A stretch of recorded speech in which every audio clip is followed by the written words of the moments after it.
여러분, 오모리 김치찌개 라면 아시죠? 이게 진짜 맛돌이라서 싫다고 하는 사람은 거의 못 봤거든요. 사실 전 좀 싫어합니다. 이게 맛 때문이 아니라 좀 안 좋은 기억이 있어요. 자, 20살 여름방학 때였습니다. 전날 밤 술과의 투쟁 끝에 물론 졌습니다. 완패였어요. 집에서 일어난 알코올의 폐잔병 밤리는 회장에 의해 주방에 서성이고 있었습니다. 마침 여사님께서 김치찌개를 해놨더라고요. 문제는 여사님 김치찌개 이분하지 않았어요. 맛이 없었습니다. 이거를 먹어야 하나 하고 고민하는 와중에 여사님께서 외출을 하시더라고요. 그리고 마침 제 가방에 전날 구비해둔 오모리 김치찌개 라면이 있었습니다. 여사님도 나가셨겠다 빠르게 이쪽으로 우회하였습니다. 그렇게 거실에 세팅을 하고 회장 영화 한 편 딱 틀고 호로록 준비를 하고 있었는데 띠디디디디 띠디디디 여사님께서 집에 뭘 두고 가시는 바람에 돌아오신 거였습니다. 집에 김치찌개를 해놨는데 김치찌개 라면을 먹고 있다? 요리 프라이드가 매우 높으신 여사님께 이는 명백한 도전이자 배신 행위로 판정되었고 그 분노를 이기지 못한 여사님께서는 팔문을 개방하셨습니다. 그렇게 살기 위해 집을 나온 20살 밤리는 목적지 없는 뜻밖의 여정을 떠나게 되었습니다.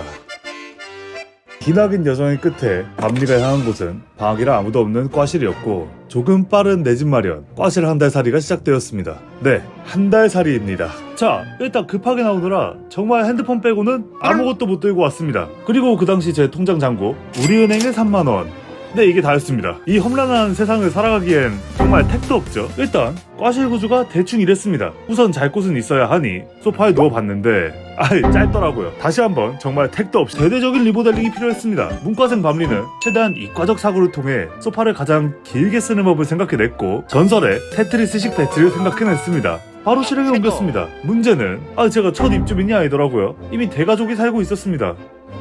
부동산 하지만 어림없이 이 집의 주인은 너지만 지구의 주인은 인간이야. 약 1시간의 사투 끝에 다른 사람들보다는 조금 빠른 나이 20살에 수도권 내 집 마련에 성공하였습니다. 물론 입주가 늘 그렇듯 새집 냄새를 빼느라 조금 늦게 들어가긴 했습니다. 자, 사람이 살기 위한 3요소 의식 주 중에 주는 해결이 됐고 다음은 식이죠. 인간 F 그 자체였던 밤리도 흥청망청 먹다간 일주일도 못 버티는 걸 알고 있었습니다. 그때 과실에 있던 육개장 박스가 눈에 들어왔습니다. 원래 MT용으로 이렇게 구비해놓잖아요. 하지만 사람이 솔직히 이것만 먹고 살 수는 없죠. 그래서 선택한 방법, 학생식당에서 공깃밥을 시키고 김치까지 겟하는 것이었습니다. 입주 이틀 차에 느꼈던 식당 어머님들의 그 측은한 눈빛을 아직도 잊을 수가 없네요. 웬 그지 발사이가 맨날 와서 500원짜리 공깃밥만 시켜 먹으니 그럴만도 하네요. 어쨌든 그렇게 한 달이 지났고 슬슬 돈과 식량, 체력이 떨어져 갈 때쯤 캐나다 사시는 큰이모가 한국으로 온다는 소식을 들었고 여사님께서 공항 픽업을 간 사이 마치 원래 거기 있었던 것처럼 큰이모 쉴드 뒤에 숨어서 다시 집으로 돌아가며 과실 한 달 살이는 막을 내리게 되었습니다. 어휴, 너넨 이런 거 하지 마라. 그리고 빨래 샤워장에서 씻으면서 원큐에 했습니다. 샴푸로. 지금 생각해보니 암준님 훈련의 선구자가 저였네요. 면접. 얼마 전에 친구가 면접 준비를 한다고 해서 용기를 좀 주려고 제 면접 이야기를 좀 해줬는데 말하고 나니 좀 부끄럽시려운 게 많잖아요. 알리고 싶더라고요. 자, 때는 막 학점을 채우고 취업을 알아보려고 시작하는 시점. 가로 열고 무직백수, 가로 닫고. 취준생 밤리는 친구들과 농구공 좀 튕구고 국밥 한 잔에 소주 한 그릇 때리러 가고 있었어요. 듣기만 해도 극락이죠. 못 참겠다. 저녁에 한 그릇 때려야 그렇게 한 그릇 때리고 있는데 친구가 공고 하나 보여주더라고요.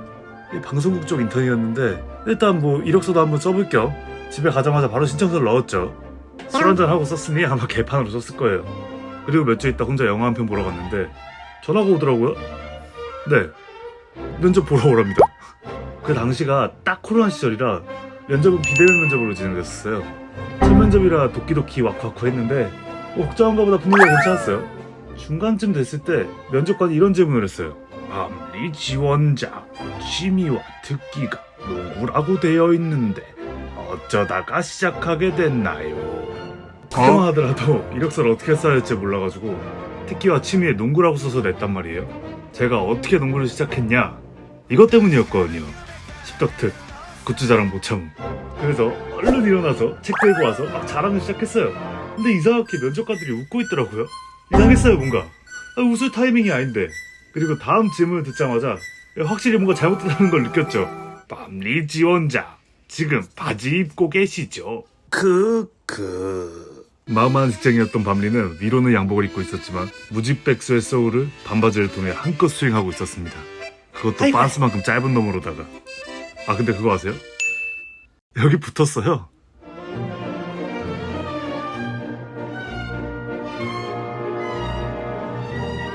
아 맞다. 입사날 회의실에 신입사원들 다 같이 앉아있었거든요. 그때 좀 높아 보이는 분이 들어오더라고요. 그리고 첫 마디가 이거였습니다. 빤스 입고 면접 본 사람이 누구야? 하이! 다들 어렸을 때 좋아하는 캐릭터 종류 있지 않으셨나요?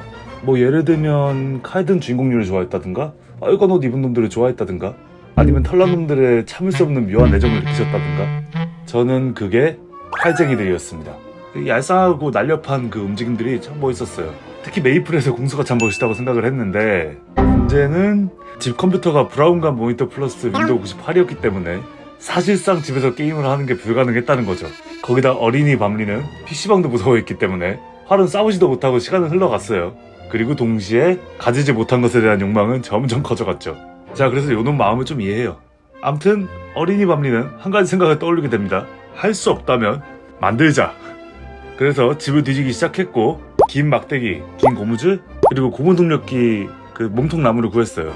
할머니가 원래 한복집을 하셔가지고 이런 재료들이 뭐 집에 좀 있었어요. 그리고 뚝딱뚝딱 만들기 시작했고 네, 만들어지고 말았습니다. 범 에로우 마크 1 만들어냈으니 한번 또 쏴봐야죠. 저희 집이 소파가 나무로 되어 있어가지고 딱 관역처럼 생겼었거든요. 그래서 거실 끝에 서서 한 발 딱 쐈습니다. 류요 와가테교 크라이! 도파민에 눈이 먼 어린이 밤리는 몇 가지 간과한 사실이 있었습니다. 범 에로우 마크 1의 본체는 실제 한복을 재단하는 진짜 센 나무자였고 그 위력은 어린이 밤리의 예상을 아득히 뛰어넘었습니다. 당연히 관역 너머로 날아갔고 그 뒤에는 집에서 제일 큰 창문이 있었습니다. 와장창! 전에 퇴근하고 온 여사님은 사라진 창문을 보고 화들짝 놀랬고 어린이 밤리는 궁소보다는 탱커로서의 재능이 있다는 것이 밝혀졌습니다.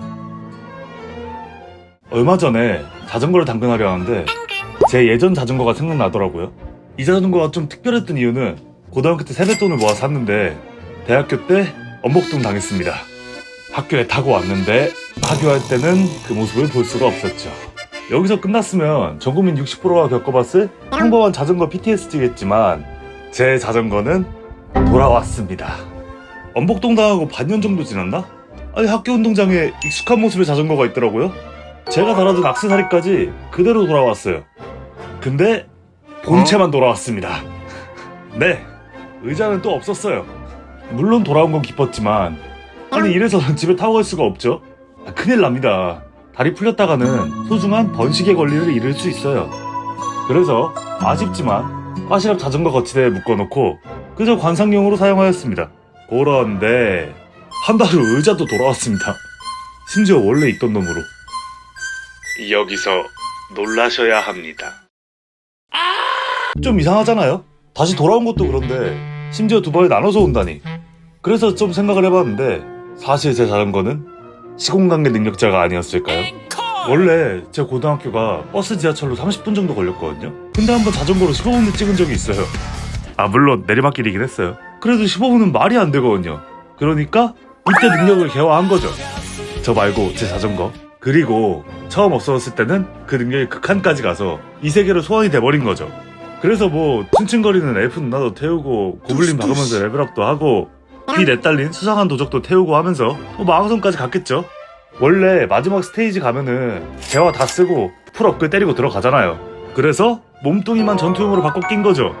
네, 그러니까 안장이 본체인 겁니다. 그래서 몸뚱이는 먼저 돌아온 거고 그렇게 최종 콘텐츠까지 깨고 원래 세계로 돌아오면서 이 긴 여정은 끝이 나게 된 겁니다. 이야기가 좀 길어졌는데 괜히 했다? 요새 날씨 진짜 몸이 녹는 느낌 아닌가요? 전 이런 날씨를 볼 때마다 훈련소 시절이 떠오릅니다. 사실 딱 이맘때 입대해서 한 번씩 생각나긴 해요. 암튼 슬슬 방학도 시작하고 군입대가 많은 시즌이잖아요. 군대가 아무리 많이 좋아졌고 편해졌다고 해도 또 끌려온 사람들과 이 부대끼리 지낸다는 게 쉬울 수가 없죠. 그래서 준비했습니다. 훈련소나 자대에서 사랑받을 수 있는 기장의 장기자랑 이거 어디 가서 못 사는 겁니다. 직접 임상실험 끝내고 확인한 거예요. 하지만 본사의 제품을 사용하다 생기는 상황에 대해서는 본사는 어떤 책임도 지지 않습니다. 자, 일단 준비물을 준비해야겠죠. 일단 수통 준비해 주시고요. 물 채워놔야 됩니다. 자, 그리고 다들 많은 추억을 쌓아갈 이 작은 책상 챙기시고요. 도라에몽도 주머니 구조를 다시 한번 바꿔볼까 고민하게 하는 이 다 들어가는 더플백 챙겨주시면 됩니다. 그리고 마지막으로 어느 부대에나 있는 이 스프리와 휴지까지 챙기시면 준비는 끝났습니다. 자, 일단 더블팩이 커 보이게 이것저것 다 넣어주세요. 이거 잘 채울수록 디테일이 삽니다. 자, 다 채웠으면 매 주시고 상의는 그냥 벗으시면 됩니다. 뭐 어차피 벗어봐야 신경 쓸 사람도 없고 부끄러워 마세요. 그리고 휴지를 입쪽에 감아주고 한 손에 스프레이를 들어주면 됩니다. 마지막에 이 테이블을 딱 들어주면 신지들 코스프레 완성입니다. 헤어스타일까지 고집이 완벽하죠. 자, 이제부터가 중요합니다. 적당히 뛰어다니면서 스프레이를 등 뒤로 뿌려주면 됩니다. 중간중간에 돌리고 섞고 치 돌리고 섞고 치 이런 멘트 섞어주면 아주 좋아요. 어느정도 분위기가 좋아졌다 싶으면은 하이라이트로 들어가야겠죠. 수통을 꺼내 물을 마셔주시고 깎을까? 더 빨리 뛰시면 됩니다. 네, 궁이에요. 마지막으로 미리 섭외해둔 판초우이 트위치를 등 뒤로 넘겨만 주시면 모든 퍼포먼스는 마무리됩니다. 아니 진짜 저 때는 저걸로 이것저것 많이 받고 했다니까요. 믿고 한번 해보시죠. 다시 한번 말하지만 상품에 대한 예상치 못한 모든 사항은 본사에서 절대 책임지지 않고 일절 책임지지 않습니다. 저번 주에도 말했지만 진짜 덥죠 지금. 이제는 정말 에어컨 없이는 살 수 없는 날씨가 된 것 같아요. 정확히 말하면 에어컨 없이는 살 수 없는 몸이 되었습니다. 근데 이 에어컨 전통적으로 분쟁이 많이 일어나는 카테고리잖아요. 뭐 예를 들면 대중교통, 누구는 추워! 누구는 불가동 고고! 인 상황이고, 사람이 많은 사무실이나 학교도 별반 다를 바 없죠. 멀리 갈 거 뭐 있나요? 당장 저희 집도 집안서의 넘버원께서 급진 에어컨 차단자이시기 때문에 인생 첫 집 에어컨을 3년 전이나 처음으로 영접했고, 그나마도 내부 열자가 없으면 가동이 안 되는 상황입니다. 참고로 서열 넘버2께서는 밤 선풍기 사망론자시기 때문에 가끔씩 밤에 선풍기를 썰러 가는 다크템플러로 변신하십니다. 전 그래서 겨울이 좋아요. 자, 그래서 오늘 기준 우리나라에만 5168만 4564가지 기준치가 있을 이 에어컨 성향을 모두 만족시킬 수 있는 한 가지 솔루션을 준비해보았습니다. AI와 알고리즘이 판을 치는 이 시대야말로 실행 가능한 최첨단 테크놀로지야 구라 에어컨입니다. 자, 설명 들어갑니다. 일단 모든 사람들의 데이터가 필요합니다. 어차피 친구랑 EV 귀엽지 않냐고 이야기하고 유튜브 켜보면 수박한 썸네일이 불쑥 뜨는 세상이니 사실 뭐 기술적으로는 큰 문제가 없다고 봅니다. 거기다 요즘 워치들도 많이 끼잖아요. 실시간 데이터가 이미 쌓이고 있습니다. 본인이 더워하는지 추워하는지 알 수 있겠죠.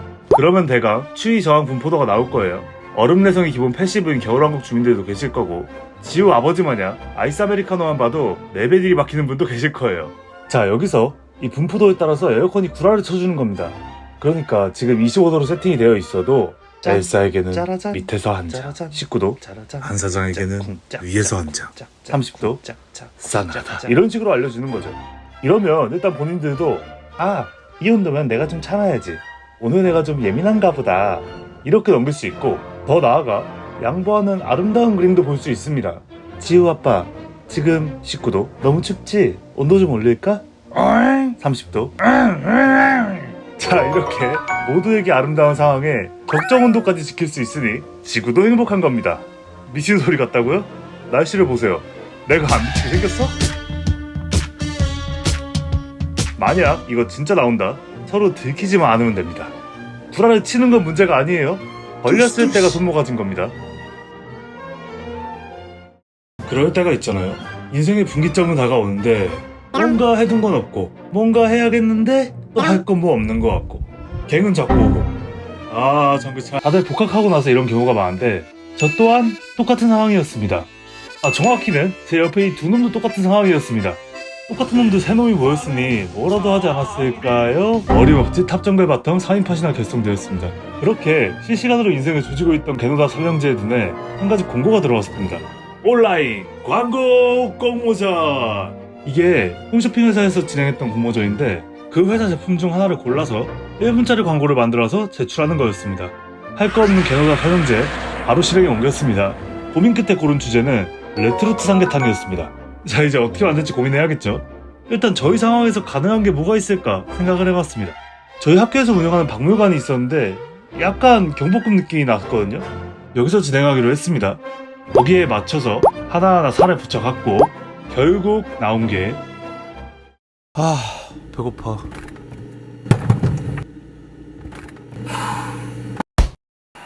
식사하시옵소서 전하. 전하.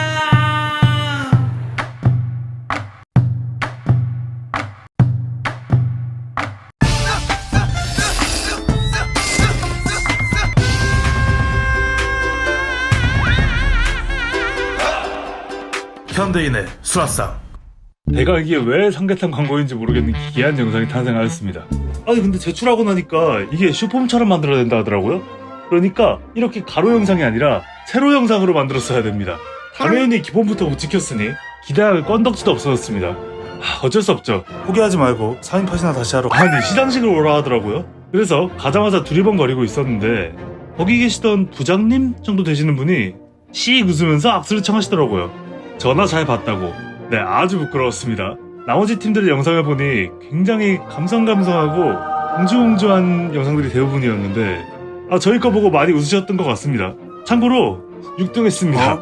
자, 여러분 그러니까 자신이 없다면 일단 본인을 던져야 합니다. 대강 그러면 뭔가 되는 것 같더라고요. 포켓몬 프레젠트 다들 보셨나요? 항상 그렇듯 걱정 반 기대 반으로 봤습니다. 사실 처음에 DJ 피카츄에 신나서 걱정 4분의 1, 기대 4분의 3으로 바뀌긴 했습니다. 제 영상 보신 분들은 아실 수도 있는데 저 게임 엄청 좋아합니다. 특출나게 잘하거나 하는 건 아니고 구석구석 탐방하기 좋아해서 게임 하나 오래 파는 그런 느낌으로 합니다. 이게 이렇게 된 이유가 있는데 일단 인생 첫 게임기 얘기부터 해야겠네요. 저희 이모 할머니께서 일본에서 물건 떼와서 파는 일을 하셨어요. 이것저것 많이 사오셔서 파셨는데 2학년 땐가 생일 선물로 게임보이 컬러를 사주셨습니다. 당시 게임보이가 흔할 때는 아니었어요. 그리고 게임팩도 하나 사주셨는데 그때는 몰랐는데 이거 불법팩이었습니다. 게임이 32가지 정도 있는데 색깔놀이로 게임 나눠두고 마리오는 캐릭터 바꿔서 한 4가지 있고 뭐 그런 팩이었어요. 참고로 이때 커비를 마리오에서 처음 봤습니다. 저는 방만의 시대였잖아요. 정품인 줄 알고 문방구에서 10,000원 주고 산 게임 CD들도 다 사실 불법이었어요. 그런 시절이었습니다. 불법이다 보니 버그도 많고 하다가 꺼지고 그랬습니다. 그래도 딱 하나의 게임은 정상적으로 작동을 했는데 그게 바로 부스트 포켓몬 블루 버전이었습니다. 신세계였습니다. 포켓몬 모어 배틀 그리고 니혼고. 아니 이게 일본어판 멋진 이 세계를 발견했는데 말이 안 통한다라. 아직 한국말도 살짝 어려운 초등학생에게는 가혹한 설정이죠. 그래도 글씨 모양이나 타이밍들 외워가면서 어떻게 해서든 깨나갔는데 문맹에게는 한계가 존재하였습니다. 결국 플래시를 써야 하는 어둠의 동굴 이후로는 넘어가지 못했습니다. 그래도 노가다로 스타팅 최종 진화까지는 다 봤습니다. 자, 어쨌든 게임의 20% 정도만 죽도록 하던 저에게 전능하신 게임 프리크께서 어리석은 어린 양에게 한 가지 축복을 내려주셨으니 바로 실버 버전 무려 한글판 발매였습니다. 월 언어에 막혀있던 탐험육부가 올라왔고 이제는 유일한 벽이 뚫렸으니 달려야겠죠? 그렇게 어린이 밤리는 타는 쓰레기를 포함해서 모든 스타팅으로 레드를 한 번씩 잡는 업적을 이루어냈습니다. 이때부터 탐험에 대한 강박이 좀 생긴 것 같아요. 아직도 게임하면 건물 다 들어가서 NPC 한 명씩 말 다 걸어보고 그럽니다. 어쨌든 이렇게 시작한 포켓몬 수업 끝나고도 하고 군대 휴가 나와서도 하고 롤하다 죽으면 또 하다가 듀오 돌리던 친구한테 압수도 당해보고 하다보니 또 신작이 나오더라고요. 마침 제가 반년 전쯤에 스위치를 완전히 분실해서 이 기회에 스위치2도 살 수 있고 아주 기분이 좋습니다. 럭키비키 진짜 괜찮아.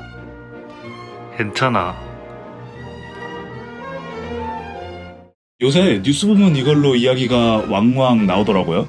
이런 영상도 나오고요. 처음 볼 때는 에헤이 양심 없는 놈들 이라고 생각을 했다가 양심이 없긴 한데 그럴 수도 있긴 하겠다 라고 생각이 바뀌었습니다. 왜냐면 제가 알거든요. 알고 싶지 않기는 했어요. 자, 때는 크리스마스 시즌이 다가오는 11월 말 정도였습니다. 제 친구 아이언과 늘 그렇듯 무료한 방학을 보내고 있었습니다. 알바 하나 하자. 돈. 좋지. 언젠데? 펜션 다음 주 즉시 출발. 그럼 되겠네. 인간, 노예, 땡겨. 라는 강제 캐스팅으로 밤류와 아이언의 어둠의 가평 한 달 살이가 시작되었습니다. 이게 머라이어 누나가 말한 All I Want for Christmas is You 안에 일단 약속한 날에 가평역에 도착했습니다. 밤에 가니까 진짜 아무것도 없는 게 좀 무섭더라고요. 그리고 저 멀리서 스타릭스가 한 대 쑥 오는데 아마 마지막으로 도망칠 기회라고 말하는 사장님의 퍼포먼스가 아니었나 싶습니다. 스타릭스가 좀 그런 폭력적인 힘이 있어요. 약간 잡혀가는 느낌 납니다. 아무튼 대강 스케줄을 설명드리자면 9시 기상, 밥 먹고 청소하고 빨래 돌리고 분리수거하고 저녁 먹고 바베큐 설치하고 민원 처리하면 9시쯤 끝이 납니다. 이렇게만 들으면 집 못 가는 거 말고는 조금 힘든 느낌이죠. 그럼 이제 킬링 포인트, 사람 죽어간다는 뜻 알려드리겠습니다. 일단 청소랑 빨래 그냥 옮기고 빨고 하는 건데 문제는 사람들이 이불이랑 수건을 원래 사용 방법으로 쓰지 않아요. 그러니까 이게 내가 뭘 흘렸네, 내 앞에 물을 흡수하는 게 있네, 아이 깨끗하다, 이런 사고를 갖고 있는 사람이 참 많았어요. 밖에서는 다들 멀쩡하고 똑똑한 아들 딸들이면서 산속만 들어오면 다들 사고가 멈추나 싶습니다. 부모만 입으면 다들 예능이 되는 구딘을 보면 이해가 될 것 같으면서 자, 그리고 분리수거 수박 게임 생각하시면 됩니다. 좀 많이 망한 걸로 5개 있어요. 가득 차고. 자, 이 모든 거 참을 수 있습니다. 돈이 꽤 좋거든요. 정확히 말하면 돈을 쓸 수가 없었기 때문에 수입이 아주 좋았습니다. 가장 큰 문제는 식과 주를 내부에서 해결했어야 됐습니다. 무슨 말이냐, 우선 식재료 장보러 가지 않습니다. 손님이 안 건들고 간 재료들 모아서 뭔가 만들어줍니다. 웬만해서는 고깃찌개 아니면 고기볶음입니다. 한 달 내내. 자, 그리고 집은 남은 방 줍니다. 근데 보통 집 주사위가 잘 걸려야 됩니다. 주사위가 안 나오면 보일러 있는 곳은 뜨겁고 없는 곳은 차가운 죽음의 이지선다 패턴을 이겨내야 됩니다. 한 손에 불 빠따, 한 손에 얼음 빠따든 드러머가 등에다 광란의 연전을 조지는 느낌입니다. 이게 얼마나 갉아먹히냐면 2주쯤 일했을 때 한 30대 후반 부부가 일하러 오셨거든요. 하루하고 런치셨습니다. 난이도가 이해가 되시죠? 그리고 저희 끝나갈 때쯤에 월급 올려줄 테니까 한 달 더 할 생각 없냐고 스카우트가 있었는데 펜션이 양심이 없는 게 맞는 것 같네요. 농활, 요즘도 가나 모르겠네요. 농촌 봉사활동의 줄임말로 알고 있는데 학생 때 봉사시간 채우러 매년 갔었습니다. 사실 봉사보다는 낮에는 일, 밤에는 술, 3박 4일짜리 텔라리도 MT 정도의 느낌이었습니다. 즐거운 기억이 많지만 사실 기억 잘 안 남. 저에겐 친구를 하나 잃은 안타까운 기억이 있습니다. 자, 이 친구는 윌슨입니다. 원래는 멍청미가 매력적인 아주 순수 착한 친구였습니다. 네, 였습니다. 수많은 기행을 함께했던 친구인데 일단 그들은 나중에 차차 풀기로 하고 일단 농활, 늘 그렇듯 아침 일찍부터 농사 돕고 농사하고 농사 이러고 이제 밤이 되었습니다. 고된 하루는 한 잔에 넘겨야겠죠. 이게 농활이 단과대가 다 같이 가는 거라 다른 과 친구들과도 놀 수 있고 더군다나 마지막 날이어서 다들 신이 잔뜩 나 있었습니다. 이 기쁨 또 한 잔에 넘겨야겠죠. 그렇게 신나게 먹다가 파할 때가 돼서 윌슨도 이제 방으로 간다고 일어났습니다. 아무래도 숙소가 시골집이다 보니 술상에서 자는 방으로 가려면 굉장히 높은 돌계단을 내려가야 했습니다. 그래서 윌슨이 이렇게 비틀비틀 거리면서 계단 쪽으로 가는데 원래 사람이 이렇게 내려가야 되잖아요. 근데 윌슨이 이렇게 없어지는 겁니다. 그리고 뭔가 깨지는 소리가 나는 거예요. 윌슨! 가자마자 보인 광경은 참혹했습니다. 밑에 있던 큰 장독대는 깨져 있고 여기저기 오디가 흩어져 있고 윌슨이 걸어가고 있네? 멀쩡하게 걷고 있는 겁니다. 괜찮냐고 물어봐도 괜찮다고 하고 그대로 가서 자더라고요. 다음날에도 멀쩡했고요. 물론 숙취는 좀 있었습니다. 하여튼 멀쩡했습니다. 근데 왜 친구를 잃었냐? 그 윌슨이 이때부터 사람이 좀 바뀌었어요. 갑자기 승질도 좀 더러워지고 성격도 고집으로 바뀌었습니다. 종합특공 다운이라 그런가 몸은 세지고 언어능력이 조금 떨어져. 그리고 이때 기준 전 인생에 대해서 아무리 물어봐도 기억을 못합니다. 기억이 없어지고 성격이 바뀌었다. 확실히 왜 죽었다고 하신지 알겠죠? 다들 술 먹을 땐 장독대 조심하셔야 됩니다. 이때 이후로도 수많은 기행을 같이 저질렀는데 그건 좀 나중에 풀겠습니다. 좀 많습니다. 별로다 하니까 그래 보일 수 있는 겁니다. 전 사실 이 독 왕만두 보자마자 이거지 싶었거든요.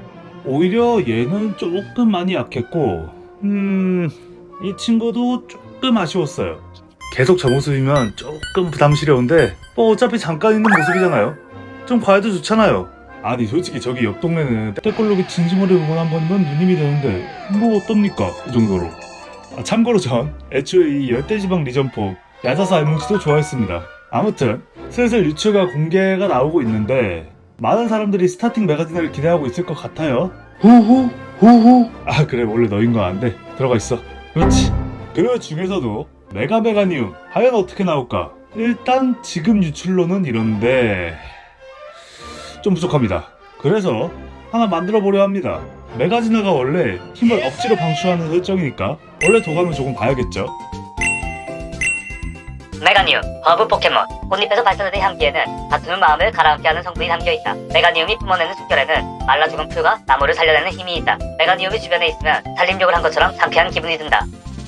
아이 든다. 꽃향기는 마음을 편안하게 해준다. 싸울 때에는 향기를 발산시켜 상대의 싸움 마음을 무디게 만든다. 메가니움이 뿜어내는 호흡에는 시든 화초를 되살리는 이상한 힘이 숨어있다. 이건 그냥 우리 집 나무랑 크게 다를 게 없네. 자, 약간 공기청정기가 생각나는 설명이죠. 방향제 느낌도 있고요. 요 느낌을 살려서 한번 만들어 보았습니다. 메가니움. 좀 더 적극적으로 나쁜 공기를 빨아버리고 향기를 뿌리기 위한 에어 서큘레이션 시스템. 흡입과 방출이 동시에 가능케 하는 듀얼 터널 시스템. 참고로 이 디자인은 치쿠리타의 대응본으로부터 큰 영감을 받아. 그리고 거목은 움직이는 게 아닙니다. 그저 자리를 지킬 뿐. 이 시대에 맞는 그린 디자인 아닌가요? 전 만약에 이렇게 나오면 다른 애 골라서 할 것 같아요. 근데 또 이렇게 나와도 고민은 될 것 같네요. 그러니까 게임프리가 잘해야 한다. 잘하는 게 좋을 거야. 이거 디자인 생각하다가 잠깐 잠들었었거든요. 근데 꿈에서 메가니움이 나왔는데 이렇게 생긴 애가 저한테 걸어왔습니다. 많이 무서웠습니다. 잠자기 전엔 좋은 생각 많이 하고 주무시기 바랍니다. 얼마 전에 친구들과 오랜만에 영화관에 갔습니다. 네, 이걸 보기 위해서 갔습니다. 내용 흐름이 조금 복잡하긴 한데 일단 눈뽕이 개인적으로는 다음 편들이 좀 더 기다려지는 1편이었습니다. 신전상화 편이 극장판으로 나왔어야 되는데. 아무튼 귀칼 이야기를 하려고 한 건 아니고 다들 인생 영화 하나씩은 있잖아요. 저 같은 경우에는 워낙 많기는 한데 당장에 신변의 변화를 줄 정도의 영화가 있었습니다. 때는 일병 휴가를 나왔을 시절 처음으로 긴 휴가를 나와서 스팀백 꽂고 미친듯이 놀러 다녔습니다. 휴가가 늘 그렇듯 시간이 빠르게 지나가겠죠. 정신을 조금 차려보니 어느새 휴가가 3일밖에 남지 않았습니다. 뭐지 버그인가? 여사님께서 휴가 나온 김에 영화 한 편 같이 보러 가자 하시더라고요. 영화도 재밌어 보이고 무엇보다 휴가 나왔을 때 효도 퀘스트를 끝내고 복귀하는 게 신변에 여러모로 좋으니 흔쾌히 보러 갔습니다. 그래서 그 영화가 무엇이었냐? 한국 코미디의 새로운 지평 스물이었습니다. 네, 그 장면도 여사님 앞에서 봤습니다. 네 엉덩이에 내 코 조금 나쁘끄럽긴 했지만 영화가 너무 재밌더라고요. 막 청춘이 불타오르는 그런 느낌이 와박났습니다. 원래는 영화 보고 하루 집에서 쉴까 했었는데 이대로 내 청춘을 허비해서 안 된다, 뭐라도 해야겠다 라는 위험천만한 생각이 들었고 곧바로 실행에 옮겼습니다. 안타깝게도 저희 과가 매학기 2박 3일짜리 답사를 갔는데 거의 3일짜리 MT죠 뭐. 그 애는 경주로 갔습니다. 원래는 휴가 나온 김에 오라는 러브콜이 있었는데 휴가 중에 2박 3일 경주 다녀오는 걸 선뜻 오케이 할 사람이 어디 있습니까? 시간이 돈보다 중요한 사람들인데. 하지만 그 상태는 청춘 사문 개방으로 인한 풀 도핑 상태죠. 마침 휴가를 나와있던 과동기 알렉스에게 버스터콜을 날렸습니다. 근데 나는 심심미하기라 치고 얘는 왜 갔지? 그렇게 경주로 뜻밖의 여정을 떠난 둘은 저녁 9시가 돼서야 겨우 숙소로 합류할 수 있었습니다. 하지만 간과한 사실이 있었는데 그날은 답사 첫날이었고 첫날 밤에는 교수님의 세미나가 있고 마침 그날따라 기분이 언짢던 교수님이 도르마무를 돌리면서 세미나는 11시가 돼서야 끝이 났습니다. 이제 기다림 끝! 렛츠 파티! 일 줄 알았지만 이미 교수님의 광역공으로 인해 모두 딸피가 된 상태였고 다음날 일찍 나가야 하는 일정이라며 모두 30분 만에 잠자리로 떠나버리고 말았습니다. 술 마실 거면 조용히 마시라는 경고와 함께. 그렇습니다. 준비가 된 건 저희 둘뿐이었습니다. 그렇게 서울에서 경주까지 온 청순 듀오는 조용히 잠에 들었고 다음날 아침 각자 축 처진 어깨와 함께 집으로 향하게 되었습니다. 통신보안 해병 밤림입니다. 우리 밤님 내일 복귀인 거 알지?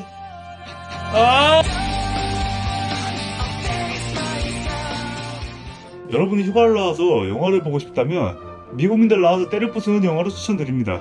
그래야 사고가 안 나요. 아, 요즘은 이쪽도 위태위태하구나. 이런 거 보세요, 이런 거. 여러분, 동물 좋아하시나요? 키우시거나?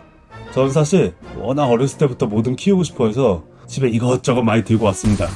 처음에는 토끼, 병아리, 강아지 같은 걸로 시작했고 이사님이 타율 금지령 이후에는 사막이나 지렁이 같은 것도 들고 와서 키우고 그랬습니다. 지렁이는 촉촉한 거 좋아한다 해서 우천 시스템이 겸비된 집도 만들어줬는데 배수구를 안 만들어서 늙사하긴 했습니다. 사람이 죽으면 먼저 가 있던 지렁이가 와죽 나온다는 얘기가. 아무튼 이렇게 여러 가지를 키워왔고 그 후에도 여러 가지를 키웠지만 단연 압도적인 존재감을 뿜었던 반려동물이 있었는데 바로 말딸 우마무스메 말이었습니다. 시계를 잠깐 앞으로 돌려서 중학교 시절이었습니다.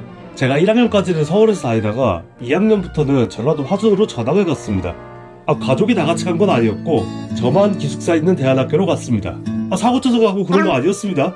저 몸집만 컸지 말도 잘 못했어요. 사실 맞고 다녀서. 아무튼 이 대안학교가 좋게 말하면 다양한 교육 커리큘럼을 경험할 수 있는데 다시 말하면 뭘 할지 모르는 그런 곳입니다. 처음 전학 갔을 때 다 같이 하고 있던 프로젝트가 매점 꾸미기였습니다. 근데 그 기초공사부터 시작하는 맞습니다. 학생들이 건물을 같이 지었습니다. 아무튼 교장 이 사람은 학교 교장 안 했으면 사이비 교주를 했겠다 싶은 그런 사람이었습니다. 뭐든 하나 꽂히면 바로 불도우자가 돼서 진행하는 그런 스타일이었습니다. 항상 아침마다 명상 시간이라는 명목으로 교장과 함께 강당에 모였었거든요. 말이 명상이지 사실상 대대장 작전하던 시간이었습니다. 그러고 어느 날 여러분이 생명의 존엄성을 알았으면 좋겠어요. 그러니까 이제 말 키웁니다. 그렇게 저희 우마무스메 오픈 베타가 시작되었습니다. 15년 정도 빠르게 한 달 정도 마법관도 짓고 말트랙도 짓고 나니 저희의 말딸이 왔습니다. 정확히 말하면 말딸이 아니라 말할머니긴 했습니다. 아시다시피 말이 굉장히 비싸잖아요. 그래서 이 교장이 은퇴하는 경주말을 사왔습니다. 아무튼 말이 진짜 이뻐서 매일 가서 풀도 주고 빗질도 해주고 그랬습니다. 좀 슬픈 게 이 친구가 평생 트랙만 돌아서 왼쪽으로밖에 못 갑니다. 거기다가 안장은 또 안 사와서 잠깐 등에 매달리는 거 말고는 타지도 못했습니다. 나이를 먹어서 그런가 움직이는 걸 별로 좋아하는 것 같아 보이지도 않았습니다. 그리고 가장 큰 문제는 키운 지 한 달 정도 지났을 때 나타났는데 아무래도 동물을 키우면 벌레도 같이 생기잖아요? 우리 말할매도 마찬가지였습니다. 처음에는 파리가 많이 생겼는데 어느 날 조금 커 보이는 파리가 있는 거예요. 잡아야지 하고 파리채를 들고 다가갔는데 그런 느낌 있잖아요? 내가 생각한 크기랑 너무 달라서 뭔가 잘못된 그런 느낌. 소노이 진류용 보이다. 파리가 장난 안 치고 새끼손가락 2마디만 한 거예요. 진짜 놀라서 파리채로 바로 쳤습니다. 하지만 제가 만난 파리는 말 그대로 울트라 비스트 파리였고 그 이름에 걸맞게 파리채 따위는 그냥 튕겨내는 압도적인 방어력을 자랑하는 훌륭한 물리탱커로 성장해 있었습니다. 두 번째 무리도 전혀 통하지 않았고 마치 비웃듯 드론 소리를 내며 유유히 날아가는 모습을 그냥 지켜볼 수밖에 없었습니다. 사실 그 시절 저희가 키우던 건 말이 아니라 이 울트라 비스트 파리가 아니었나 싶네요. 아무튼 원래 학습 목표인 생명의 존엄성은 잘 모르겠고 일단 우리가 지구의 주인이 아니라는 건 확실히 배웠습니다. 쟤네가 주인 맞습니다. 저는 2년 조금 안 돼서 졸업하고 고등학교는 서울로 다시 돌아왔는데 나중에 동창들에게 들어보니 저 가고 1년 정도 있다가 말은 하늘나라로 갔다고 합니다. 거기서는 많이 뛰게 해줄게. 난 이 이야기가 참 좋다.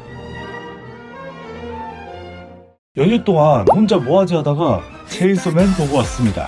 개인적으로는 귀카보다 더 인상적이었어요.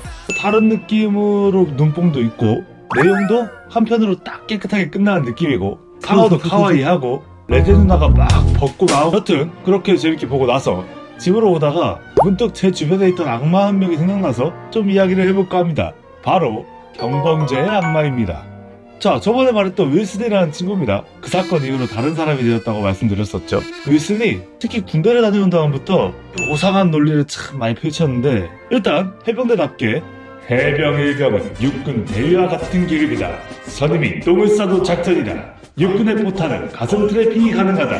부대에서 돌고래에게 경례를 받았다. 같은 헛소리와 사이버거는 완전 식품이기 때문에 운동 끝나고 꼭 먹어야 한다. 는 어디서 들어왔는지도 모르겠는 논리와 함께 술자리마다 탄단지 따지면서 아주 안주투정을 기본으로 깔았습니다. 그 와중에 항상 정의를 강조하는 뭐만 하면 정의롭게 남자답게 해야 한다고 입만 열면 정의를 논하는 비틀린 히어로 지망생 같았습니다. 아니 타코와사비 시켜먹는 거랑 정의로운 남자다움이랑 뭔 상관이. 무엇보다 제가 듣고 충격적이었던 건 경범죄에 대한 아주 특이한 지론이었습니다. 윌슨이 저녁을 하고 나서는 학교 주변에서 자취를 했습니다. 자주 가서 놀고 먹고 했는데 그날도 같이 모여서 피자에 맥주 한 판 때리고 롤이나 한 판 하러 가자고 나가자고 했습니다. 자취하면 쓰레기 처리가 꽤 큰일이잖아요. 그래서 제가 손수 쓰레기를 바로 버릴 수 있게 분리도 해줬습니다. 아니 근데 윌슨이 갑자기 쓰레기를 봉지 하나에 다 모으더라고요. 뭘 하나 하고 보고 있는데 나가자마자 쓰레기 더미에 같이 버리는 겁니다. 아니 그러면 안 되지 않냐? 이게 정의로운 거냐? 이 야리! 하고 물으니 경범죄는 범죄가 아니야. 남자답게 넘어가. 징긋. 그 이후로 어떠한 대답도 하지 못했습니다. 어떠한 말을 해도 먹힐 것 같지는 않았거든요. 그런데 몇 주 후에 선배 한 명이 윌슨 집에서 또 한잔 했거든요. 이 형도 윌슨처럼 정확히는 윌슨이 시켜서 쓰레기 투기를 해버렸는데 영수증을 그대로 같이 버려버린 거예요. 바로 윌슨에게 과태료가 날라오면서 경범죄의 악마는 사법의 철퇴라는 카운터를 시게 당하고 말았습니다. 정의구현 술! 사실 이 선배가 해병대 출신이라 윌슨도 해병대 선임으로 모시고 있었거든요. 과태료 드랍 사건 이후에는 이제 자기 선임 아니래요. 내가 진짜 이건 아니겠지 하면서 일부러 다른 영상 보지도 않고 사전 예약 오픈런 해서 사실 날짜 잘못 알아서 다음날 다시 사러 가. 이 좋아하는 두 마리 버리고 거기 타는 쓰레기 너 골라서 4가지나까지 시켰는데 왜? 근데 사실 성능은 꽤 좋아요. 스토리 곧잡입니다. 성도지방이 프란포기가 자라나기에는 조금 가혹한 환경이긴 했습니다.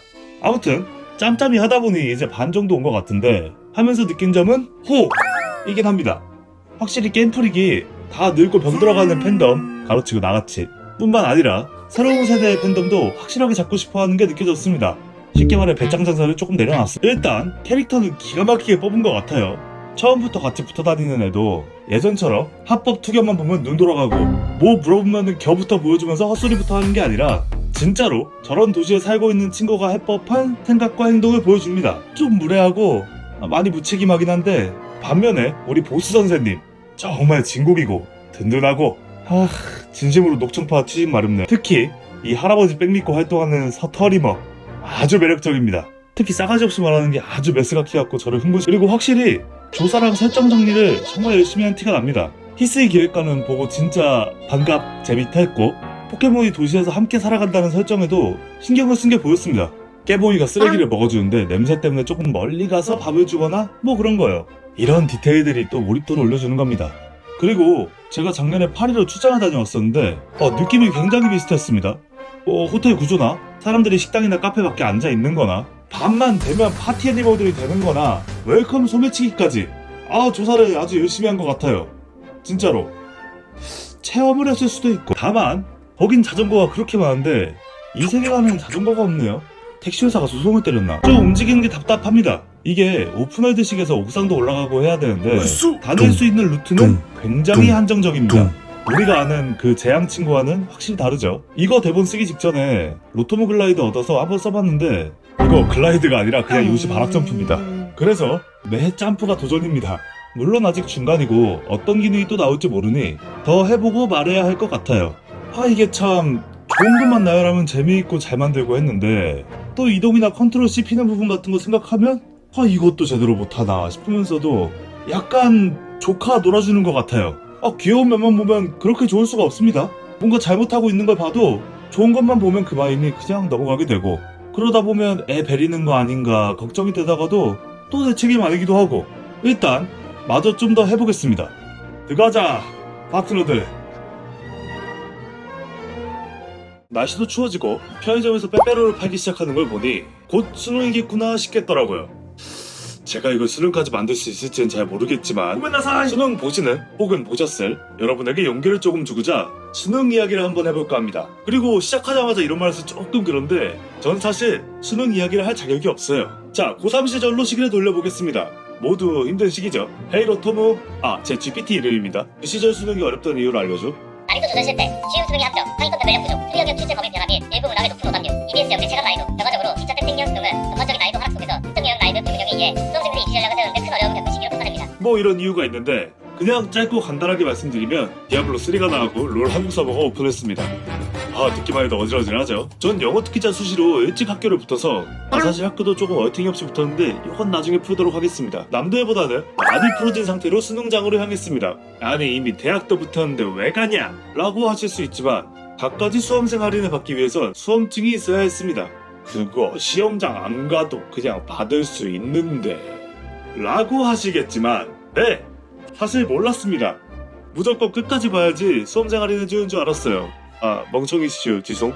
어쨌거나 수능 점수가 전혀 필요 없던 수험생 밤리에게 수능날은 그냥 다른 학교 가서 앉아있다 오는 날에 불과했습니다. 1교시 언어 지문 재밌는 거 없나 슥 읽어보고, 2교시 숫자로 피라미드 한번 쌓아보고, 3교시 그래도 영어 특기 잘하는 명성에 먹칠을 하지 않기 위해 외국어는 나이트 또 스테이트 오브 스마시 한 다음 거기서 모든 힘을 뺀 밤리는 점심밥을 조신 후에 딥슬립에 빠지게 됩니다.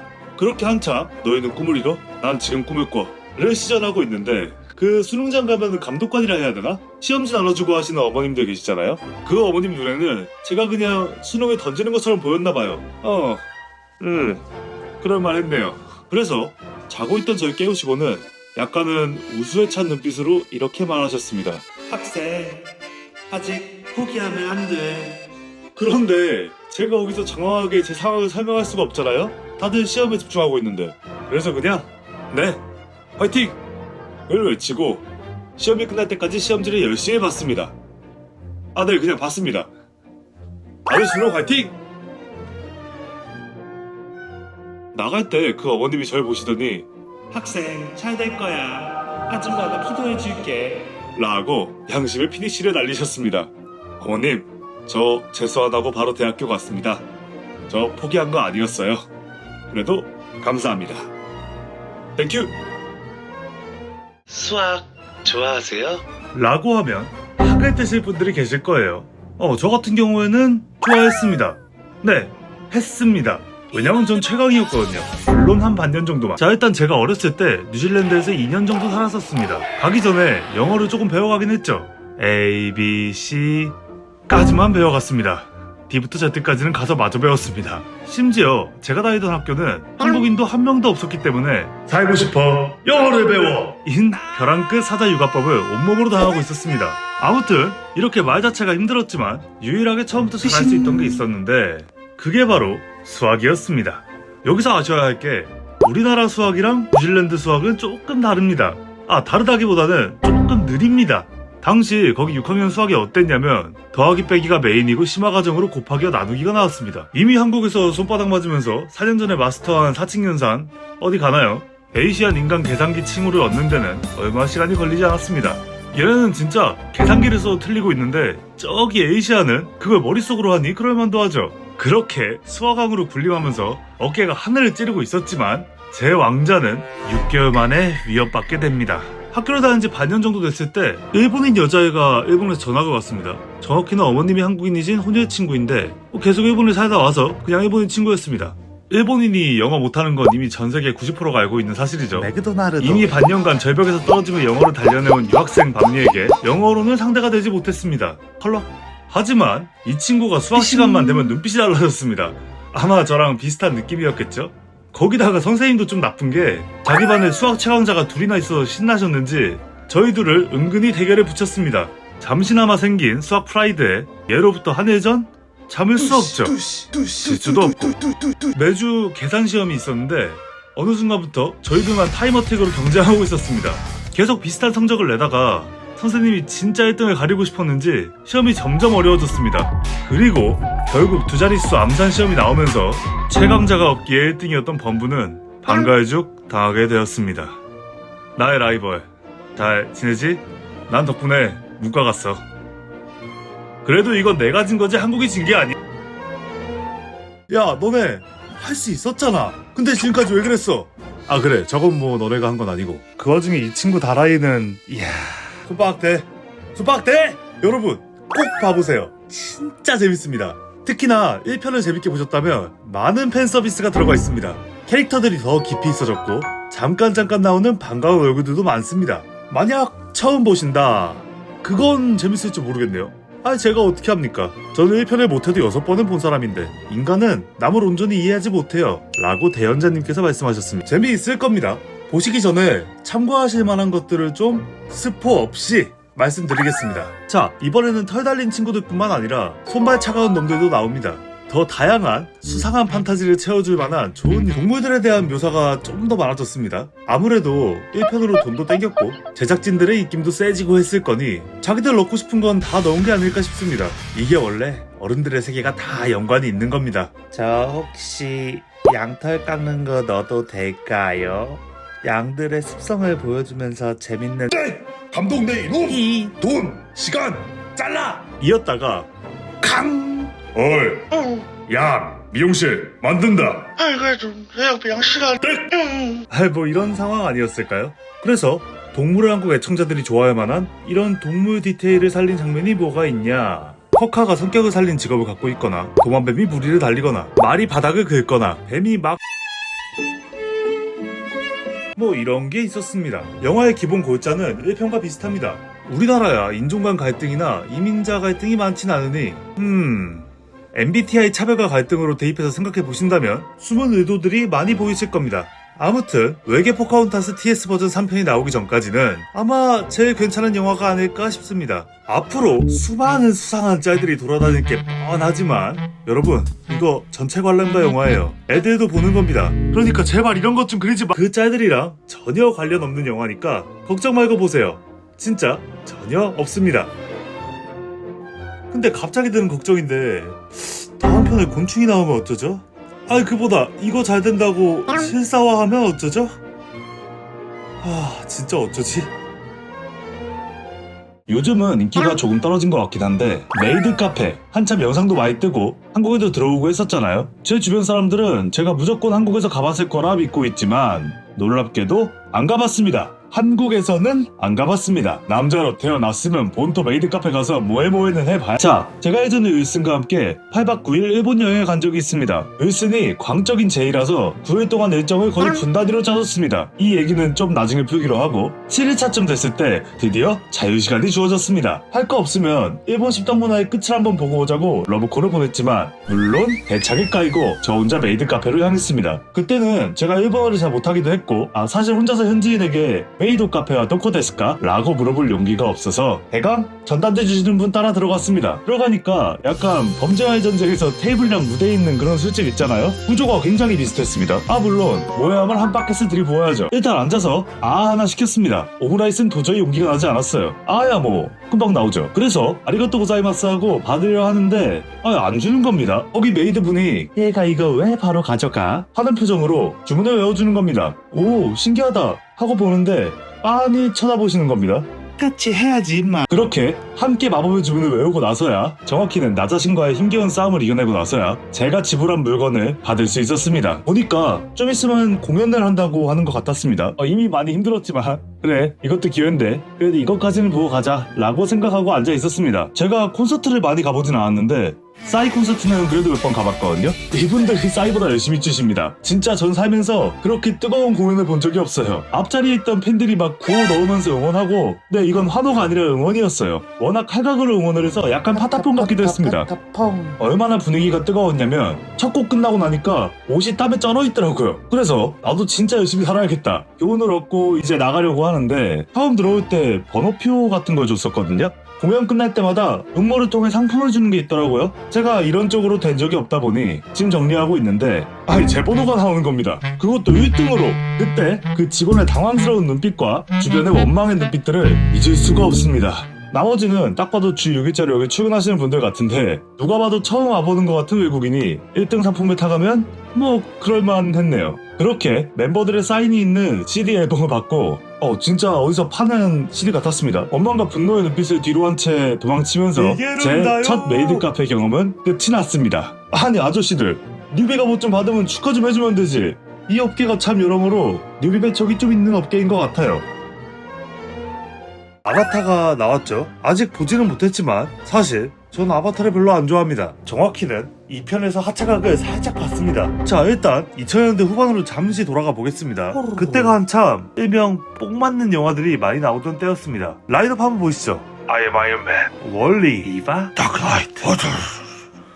행오버, You wanna fuck on me, 디스트릭트 9. 진짜 영화의 찬란한 르네상스가 아닐 수 없죠. 아니, 이거 만들던 양반도 이래저래 말은 많았어도 진짜 이 무기를 만들어 나온 시기잖아요. 얼마나 찬란한 시기인지 볼 수 있죠. 아무튼 2000년대를 마무리하는 영화가 2009년 12월 블록버스터의 새로운 지평을 열어 제껴버렸는데 그게 바로 아바타였습니다. 오로바과 디셉티콘 따위는 헤드 장난감끼리 둠칫둠칫 하는 걸로 보이게 만드는 수려한 CG, 두 개의 탑이 사이어 주공 1동 2동으로 보이게 만드는 판도라 대자연의 스케일. 말해 뭐합니까? 사실상 이보다 더한 게 나올 수 있을까? 생각이 들게 하는 영화였죠. 물론 인류의 배반자이자 리버스 펄이 혹은 프로토스 성애자 제이크 설리에 대한 의구심이 있었지만 그 시절엔 뭐 그런 걸로 토론이 일어나기엔 좋은 환경이 아니었죠. 워낙 센세이션한 영화 자체에 조금 묵살된 감이 있었습니다. 자, 그렇게 13년이 흘렀고 기대조차 하지 못한 뉴스가 나왔는데 바로 아바타2 물의 길의 개봉이었습니다. 그 시절 뽕을 생각하면 가서 봐야죠. 그래픽이 여전히 끝내줬습니다. 여전히가 아니죠.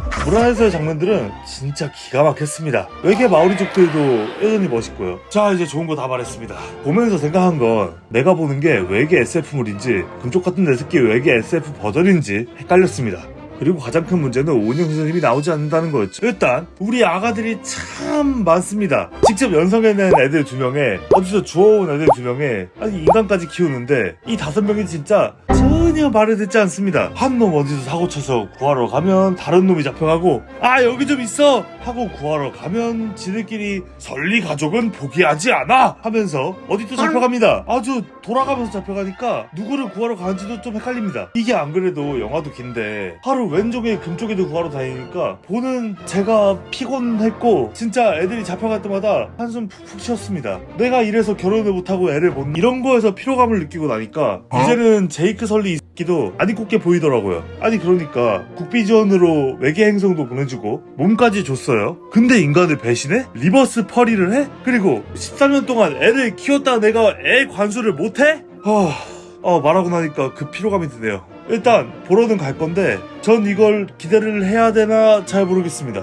제이크 설리 이 인류의 배반자.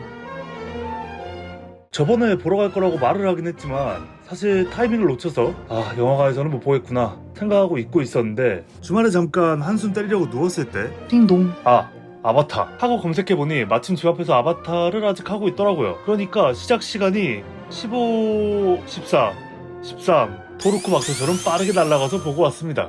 근데 2편보다 훨씬 재밌더라고요. 일단 애들이 좀 성장해서 그런가 답답한 짓을 안 합니다. 오히려 든든해요. 차라리 싸우면 눈 돌아가신 어머님들이 조금 답답한 면이 있긴 하지만 기본적으로 다들 제 몫을 하고 네, 지로본 선생님 어디 가서 약주 한잔하고 오시죠. 진 주인공인 크리치 대령의 새로운 모습도 꽤나 멋집니다. 내용은 사실 전문 유튜버님들이나 평론가님들이 진지하게 다 리뷰도 했고 설명도 그분들이 더 잘했을 거니까 조금 다른 관점에서 이 영화를 분석해볼까 합니다. 아바타를 보면서 빼놓을 수 없는 거 그것은 수많은 펫들이죠? 또 우리가 어떤 민족인가요? 우리 집은 병아리를 닭까지 키워서 전사가 되었네. 또 우리 집에 있는 사람만한 토끼들이 다 이기네. 둘 다 우리 집 누렁이 선에서 정리되네 하면서 싸우는 전투력 측정의 민족이 아닙니까? 자, 그래서 누가 제일 셀까요? 지금부터 나오는 이야기는 전적으로 합리의 생각에 의한 논리로 만약 잘못된 점을 찾다면 아마 여러분의 의견이 맞을 거지만 전 급히 생각이 없습니다. 한 놈씩 티어피에 넣으면서 말해보겠습니다. 이름은 나비족 이름으로 가볼게요. 자, 우선 외계 돌고래 인류. 전투력은 사실상 없다고 보는 게 맞는 귀여운 돌고래입니다. 인간 친구도 거뜬히 혼자 탈 수 있는 걸 보면 사실상 보조바퀴가 달린 자전거 레벨로 보는 게 맞지 않을까 싶습니다. 자, 일단 C에 두고 다음 야광 해파리 탐파이셰. 앞에서 보면 약간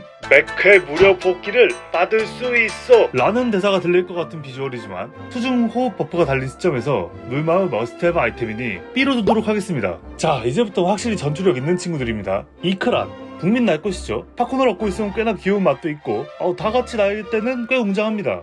B 줘야죠. 톨쿤 좀 애매합니다. 약간 몸집은 산만한데 싸울 줄 모르는 그런 친구 같아요. 물렁살 이슈도 좀 있는 것 같고 그래도 체급이 깡패니 A 주도록 하겠습니다. 다음은 오버로드 그레이투 붙는 이름이 오버로드면 말 다 했죠. 사실상 엄청 큰 관역입니다. C 막바지 주겠습니다. 자, 다음은 스켈수트. 우리 아드모어 장군님께서 나비족 괴뢰들을 올려다보는 것이 아닌 같은 눈높이로 마주볼 수 있도록 만들어주신 인간군 최고의 발명품이시다. 장군님의 기분이 좋아지셨으니 A 드리도록 하겠습니다.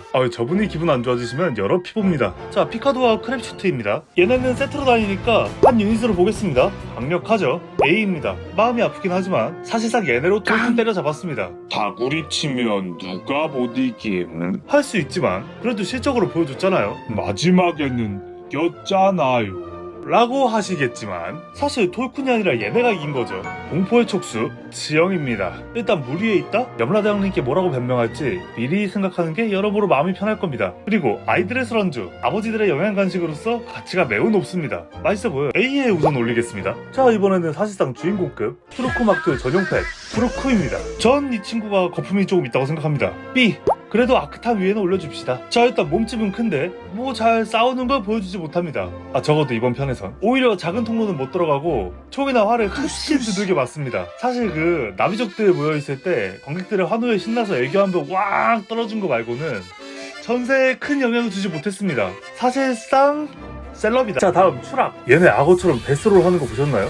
진정한 야수의 무빙이죠. 거기다 수공 양용입니다. 마지막에 보면 아크탄 날아가는 것도 따라갑니다. 사실상 아크탄 상위 호환이라 볼 수 있죠. A 주도록 하겠습니다. 얘는 내리죠. 자, 아직 S가 비어있죠. 사실 처음부터 제 S는 정해져 있었습니다. 장애물 따위는 밀고 가버리는 묵진한 수컷 향기, 사나이의 심장을 뜨겁게 만드는 묵직한 디자인, 바로 RDA 불도우자입니다. 저 덜컹거림조차 멋지지 않나요? 이 친구 없었으면 제이크 설리 처형신으로 영화가 40분 정도 일찍 끝났을 겁니다. 자, 그리고 또 하나의 마지막 S랭크 주쿠죽 판도라 해달입니다. 귀엽습니다. 매우요. 진짜. 솔직히 장군님이 얘 한 마리 키우셨다? 아마 평화협정이 진행됐을 겁니다. 근데 저기서 싸우던 뭘 하든 귀여운 게 최고입니다. 어렸을 때 훌륭한 사람이 돼서 널리 자기 이름을 알리라는 멘트들 한 번씩 들어보셨을 겁니다. 그리고 드디어 제 이름이 아시아 전역에 널리 퍼진 것 같습니다. 네, 자꾸 스팸 문자로 전화가 옵니다. 범인은 대강 누군지 알 것 같지만 확실한 건 한두 놈은 아닌 것 같습니다. 뭐 스팸이야 무시하면 그만이니 별로 신경은 안 쓰고 있습니다. 잠시만요. 스팸 거버. 사실 제가 예전에 겪었던 정보 유출에 비하면은 살짝 슴슴해서 별로 신경을 안 쓰는 것도 있습니다. 그래서 오늘은 그 시절 제가 당했던 정보 유출에 대해서 말씀드리도록 하겠습니다. 고등학생 때로 시간을 돌려보겠습니다. 저희 집 컴퓨터가 진짜 안 좋았습니다. 조립식 컴퓨터가 아니라 하이마트에서 사온 저가형 삼성 컴퓨터였기 때문에 메이플만 돌려도 고주딘 사마 CPU가 달아오르고 있어요 하는 그런 병양미 넘치는 친구였습니다. 그리고 어느 날 고주딘 사마 미스카짰다 하면서 퍼져버렸습니다. 지금에야 제가 컴퓨터 뜯어서 청소도 할 줄 알고 간단한 문제들은 해결할 수 있는 21세기 컴퓨터맨이 됐지만 그 당시에는 할 줄 아는 거라고는 몇 번 팡팡 때려주고 껐다 켜는 거밖에 못하던 멍청 야만맨이었기 때문에 컴퓨터 기사님을 불렀습니다. 결국 제가 학교 간 동안 고치고 가셨는데 아니 집에 들어오니까 여사님의 눈빛이 조금 이상한 겁니다. 이 친구가 스트리밍 사이트도 굉장히 버거워했었는데 그러다 보니 가장 세계적인 스트리밍 플랫폼도 사용이 쉽지 않았습니다. 그래서 저는 다운로드와 아카이빙이 취미였는데 어느 날 우리 지우의 히로인 친구들과의 비밀스러운 사진과 영상 모음집을 구했습니다. 그렇게 잘 즐기고 잘 숨겨두었는데 그 컴퓨터 기사님들 기본 패시브가 포맷 만능 놈이잖아요? 어디서 알려주나? 포맷 전에 필요한 파일들을 백업하실 때 그 파일들을 발견하시고는 이것들은 남겨두면 될까요? 하고 여사님한테 다 보여주신 겁니다. 여사님께서 저를 처음으로 보고 한 말은 야, 포켓몬이 그렇게 좋냐? 였습니다.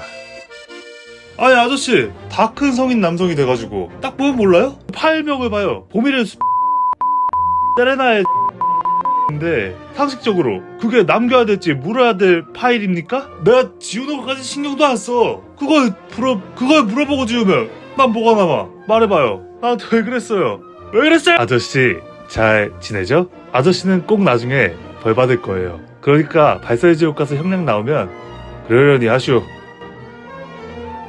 경찰서 가보신 적 있나요? 아니 뭐 잃어버린 거 찾으러 가는 거 말고는 딱히 갈 일 없는 게 좋은 곳이잖아요. 아니 사실 잃어버린 거 찾으러 가도 속 터집니다. 저도 별로 알고 싶진 않았어요. 여기서 제 경찰서 첫 경험을 말씀드리자면 제 결백을 주장하러 가는 것이었습니다. 자, 제가 교양 수업으로 단편 영화 만들기 수업을 들은 적이 있습니다. 첫 조별 과제가 긴장감이 고조된 후 해소와 함께 무언가 성취되는 1분 30초짜리 영상을 만들어 오는 거였는데 저희 조 같은 경우엔 여행은 가고 싶지만 돈이 없는 여주가 현상수배지에서 본 범인을 물론 범인 역할은 저였습니다. 그때 다라이가 꽤나 살벌했건 그 범인을 엘리베이터에서 우연히 만난다면 그리고 그 사람을 우연히 때려잡아서 현상금을 받는다면 이라는 컨셉으로 가기로 했습니다. 자, 이 영상을 만들려면 어떤 게 필요할까요? 일단 현상수배지가 필요하겠죠. 제가 당시에 이 놀란 감독님의 진짜로 만들면 그래픽이 필요 없다 라는 사상에 푹 빠져 있어서 진짜 현상수배지를 보고 거의 그대로 만들었습니다. 막 길에서 찍은 사진까지 써가면서 진짜처럼 만들었습니다. 물론 쟤는 술 먹고 튄 걸로 하고 번호도 제 번호로 써두었습니다. 그것마저 안 하면 진짜 큰일 날 것 같았거든요. 자, 어쨌든 촬영을 끝내고 정리를 하는데 제가 저 수배지를 혹시 몰라서 2장을 뽑아놨거든요. 근데 하나가 안 보이는 겁니다. 이거 없어지면 안 되는데 는 아니고 없어졌네? 헤헤, 밥 먹으러 가야지. 이러고 밥 먹고 수업을 들어갔는데 갑자기 모르는 번호로 전화가 오는 겁니다. 처음에는 그냥 죄송합니다, 나중에 전화드려도 될까요? 를 보냈지만 바로 다시 전화가 오는 겁니다. 급한 건가? 하고 나가서 전화를 다시 걸었죠. 여보세요, 밤리씨 맞으시죠? 지금 신고가 들어왔습니다. 일단 서로 오시죠. 경찰에 소환되면은 가야겠죠? 공권력이 공포를 느낀 밤리는 수업이고 뭐고 곧바로 경찰서로 갔습니다. 후다닥 갔습니다. 들어가자마자 저를 본 경찰관님은 한심한 듯한 웃음과 함께 취조가 아닌 설명이 시작되었습니다. 학생들이 전단지를 보고 경찰서에 전화를 했어요. 혹시 아는 거 있어요? 아니, 없어진 전단지를 누가 사람들이 제일 많이 다니는 학교 게시판에다 붙여놓은 겁니다. 물론 저도 그 주변을 지나가니까 새끼예요. 새끼가 술 나쁜 새끼예요. 하고 신고를 넣어버린 겁니다. 그렇게 그거는 제가 만든 거고 정말 죄송합니다. 다시는 안 그러겠습니다. 공문서 위주로 하려던 게 아닙니다. 죄송합니다. 정말 죄송합니다. 라고 도계자를 조지면서 하면서 해본 모든 종류의 사과를 다 하고 나서야 경찰서를 나올 수 있었습니다. 리얼리티? 중요합니다. 대신 돌아오는 것도 리얼리티해지는 건 아셔야 합니다. 그 전단지 덕분에 오랜만에 연락 온 친구들이 정말 많았는데 너 무슨 일 있냐? 너 뭐 잘못함? 애니팡 같이 해요. 나 언젠가 그럴 줄 알았다. 에휴 X신, 나도 신고했다. 뭐야, 취소함? 롤 고고? 아휴, 친구들아 고맙다.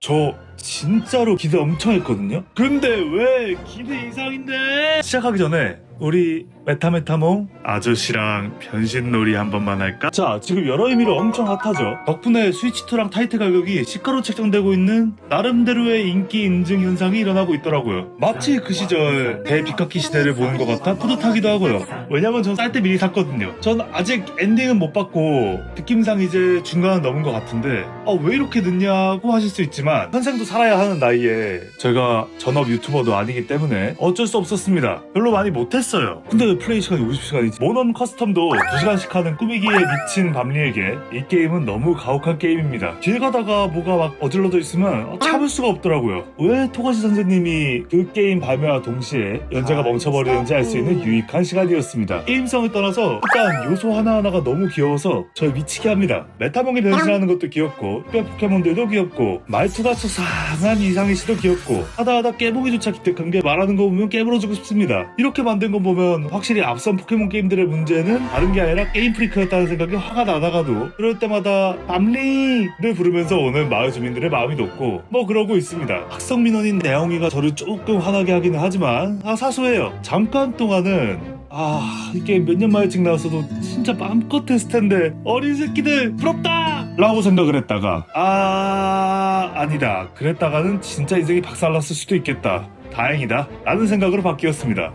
이제야 내주셔서 감사합니다. 그만큼 역대급으로 재미있다 이 말입니다. 그 투견류 게임과는 또 다른 재미가 있으니 포켓몬을 사랑하시고 기회가 되신다면 꼭 해보시길 강력 추천드리겠습니다. 근데 우리 메타몽 아까 아저씨가 말한 변신놀이는 하고 끝낼 거. 근데 이게 누가 제 집에 같이 사는지도 많이 올라오더라고요. 그래서 제가 누구랑 사는지 한번 봤는데 뭐야, 너 여기 왜 살고 있어?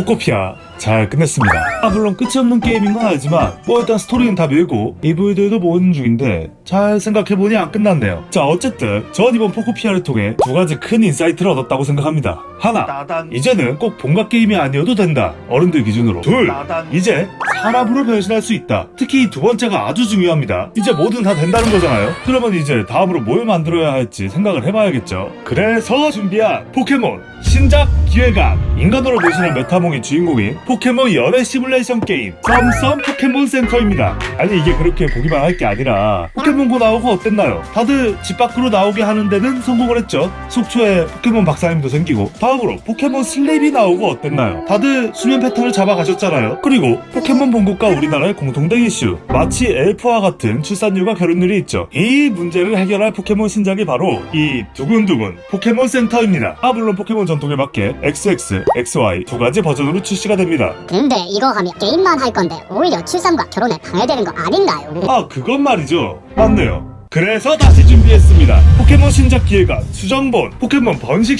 에그 메이킹 시뮬레이션 게임 두근두근 키우미즈 입니다. 일단 스타팅 포켓몬은 무조건 최종 진화로 받습니다. 참고로 여성분들은 무조건 암컷, 남성분들은 무조건 수컷으로 받습니다. 그러면 도감을 채우기 위해서는 알이 필요하겠죠. 여기서 포켓몬고에서 써먹은 위치 기반 시스템을 활용하는 겁니다. 10m 이내에 같은 포켓몬을 가진 분과 있으면 포켓몬끼리 소개팅이 진행되고 처음 3시간 동안은 데이트 장면과 영상들을 얻습니다. 마치 포켓몬 슬립처럼요. 그리고 마지막으로 알까지 생기는 겁니다. 마치 그 시절 우리가 알던 키우미 집처럼 말이죠. 자, 그럼 그동안 주인분들은 상대가 마음에 드신다면 또 밥 한 끼 하셔도 되고 괜찮으면 한잔 하셔도 됩니다. 3시간을 같이 있어야 하는데 뭐라도 하겠죠. 강아지 보이면서 주인분들끼리 사이 좋아지는 그런 원리입니다. 자, 여기서 상대 트레이너가 정말 마음에 드는데 같은 포켓몬이 없을 수 있겠죠. 이런 상황을 위해 준비했습니다. 일회용 번식과 알파멜 메타모 4,900원에 판매 예정입니다.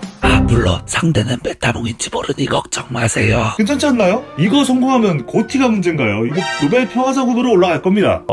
생산 부문으로. 아니, 우리가 너네한테 쓴 돈과 시간이 얼만데 너네도 사회적으로 기여를 해야지. 그래 안 그래? 그래 안 그래 임마? 근데 스타팅 더스티나 나오면 어떡해요? 영구 알파 메타몬 가차 해당 39,800. 슈퍼마리오2가 나왔었죠. 원은 솔직히 개쩔었죠. 막 웅장해지고 그런 건 아니었는데 라고 말했지만 전 사실 중간중간 웅장의 눈물을 슬쩍 흘리긴 했습니다. 유일하게 조금 갸우뚱한 부분이 쿠파 주니어가 나오면서 이 귀여운 짝사랑이 애딸린 유부남의 불륜쇼가 돼버린 점이었습니다. 약간 주니어가 아빠 보고 싶었어 라고 할 때 쿠파의 불안한 눈빛에서 그건 걸리면 안 되는데 라는 생존 본능이 보였습니다. 옆에서 보고 있는 저도 괜히 눈치가 보였고요. 그래도 팬서비스 낭낭하고 파충류도 귀엽고 팬서비스 낭낭하잖아요. 네, 이건 팬서비스 그 자체인 영화였습니다. 어쩌면 일루미네이션이 본인들의 팬심을 채우기 위해 직접 만든 개쩌는 굿즈가 아닐까 싶을 정도였습니다. 이해가 되는 게 닌텐도놈들이 가격을 워낙 사악하게 내서 직접 만드는 게 차라리 나아 보이긴 합니다. 1편은 마리오가 어떻게 마리오가 되나 이야기해야 하는 명분이라도 있었으니 그나마 스토리라고 할 게 있었지만 언제부터 우리가 마리오의 스토리를 바랬나요? 그냥 잡히면 구하러 가고 또 잡히면 구하러 가고 또 잡히면 구하러 가고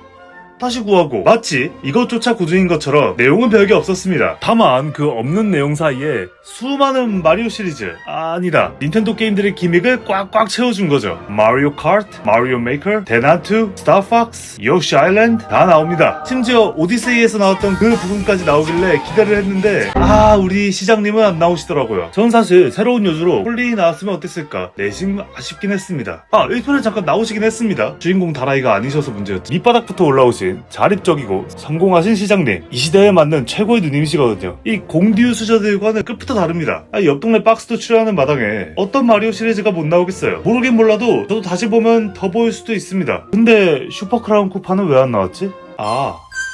정말 아는 만큼 보이는 영화입니다. 약간 레디플레이어원의 하위원 같은 느낌? 레디플레이어원도 아는 만큼 더 보이지만 몰라도 꽤나 웅장하잖아요. 다만 근본적으로 스토리가 없는 IP의 멘탈리티를 따라가다 보니 모르고 봤을 때 그만큼 재미는 없을 것 같았습니다. 애들 보라고 만든 영화기도 하고 어쩔 수 없죠. 그래도 마리오에 관심 있으시거나 조카나 자제분들이 보고 싶다고 조르거나 그럴 리 없겠지만 연인이 보러 가고 싶다고 하신다면 돈은 아깝지 않은 영화일 겁니다. 제 점수는요, 내가 마리오를 모른다 2.5점, 내가 마리오를 엔간치 않는다 4.5 드리겠습니다.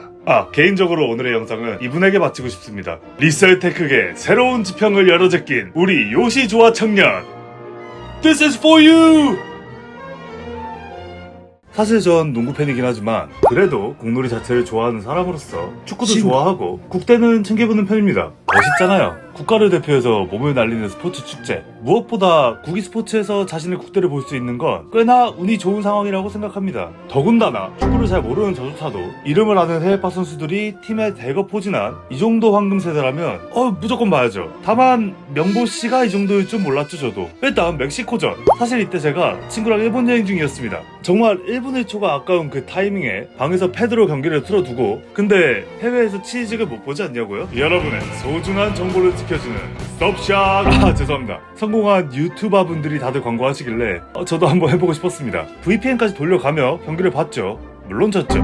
뭔가 답답하게 아무것도 못 해보고 진 느낌이라 조금 짜증이 났지만 그래도 남아공으로 몸보신하고 올라가면 된다고 해서 그러려니 했습니다. 다만 그날 밤 빵댕이 좀 흔들러 나갔을 때 멕시코 유니폼을 입고 꺼드럭거리는 어린 친구를 보고 인자한 표정으로 축하한다고 말해주며 어른답게 과일소주 한 병 사서 원샷 시켰습니다. 군자의 복수는 10년이 걸려도 늦지 않지만 제 복수는 다음 날이면 됩니다. 어떻게 한국의 뜨거운 맛을 좀 봤을라나. 여튼 그 이후 남아공 사병에 나면서 이게 뭔가 문제가 있구나를 깨달았습니다. 그 도쿄에서 느꼈던 답답함이 그대로 느껴졌거든요. 그리고 빙고판까지 박살이 나는 걸 보고 왜 이 사단이 났는지 좀 찾아봤는데 야, 축구가 확실히 스케일이 크긴 하더라고요. 사실 농구는 그 정도로 큰 사고를 못 치기도 하고 치더라도 이 정도 뉴스가 안 나옵니다. 어쨌든 이 과거들을 보는데 너무 열받더라고요. 무엇보다 마지막일지도 모르는 이 황금 세대의 시간을 이딴 식으로 날려버렸다는 게 너무 화가 났습니다. 그리고 옌스, 물론 이 친구가 어머님이 한국인이신 특수 케이스라 한국 국대가 될 수 있던 건 알고 있습니다. 아실지 모르겠지만 우리나라 귀화 정말 어렵습니다. 원래도 어려웠는데 예전에 여자농구에서 사기치려다 걸려서 더 어려워졌다고 알고 있습니다. 그런데 그렇게 어렵게 와봤자 이렇게 뛰는 시간도 못 받으면 누가 오려고 하겠어요. 국위 스포츠 선수 귀화의 문을 조금이나마 열 수 있는 정말 좋은 선례가 될 수 있었는데 가뜩이나 어려운 기화 하려는 사람들도 없어질까봐 너무 아쉽습니다. 하지만 계속 화내봐야 저만 손해죠. 그래서 조금 다른 관점으로 이 사건을 보려 했습니다. 안돼. 이대로 내 미래는 없어. 빨리 옌스를 넣고 4백을 돌려야 해. 뭐 하는 거야? 잊어버린 건가? 뭘 알아 이라라는지. 축협 다 갈아엎어버리겠다고 한 거 아니야? 이번에야말로 다 갈아엎을 수 있다고. 한국 축구를 위해, 미래를 위해. 흥민이한테 미안하지만 메시 보니까 흥민이도 잘 관리하면 한 번 더 할 수 있을 거야. 길을 만들기 위해 계속 나아가는 거다. 부서지더라도 부서진 다음에도. 명보 네가 시작한 축협 부수기잖아. 죄송합니다. 내내 부정적인 것만 보다 보니 사람이 너무 피폐해지더라고요. 이렇게라도 좀 웃어 넘겨보고 싶었는데 그게 좀 어려울 것 같네요.